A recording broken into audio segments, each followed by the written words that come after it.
it or... The wash is done. Hi, welcome to Like It or Not. Today we're going to be trying Hostess Orange Cupcake desserts. That's literally my favorite, my go-to Hostess. Really? The orange cupcakes. I've never tried it. They're so good. It's a fun and easy dessert kit, so there's some assembly required. Well, let's find out. Let's find out. All right, so here we are. This is pretty. Is this bougie enough Cheers. for Hostess? I feel like. Yeah, definitely not on brand for what Hostess is. Look at their cup. Look at our cup. So it's an orange instant pudding, a cream filling mix, and an orange flavored It drizzle. smells so good.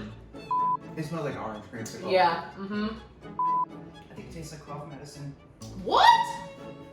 Sorry, it does. It's so bad that it's so good. Yeah. The more I have it, the more I like it. Me too. Really? This pudding is a little runny. Maybe Yeah, if it was it didn't like get frozen super- or it like a didn't little get more super set. thick. Yeah, if it was a little thicker, I think I would be like, ooh. I'm just like, ooh.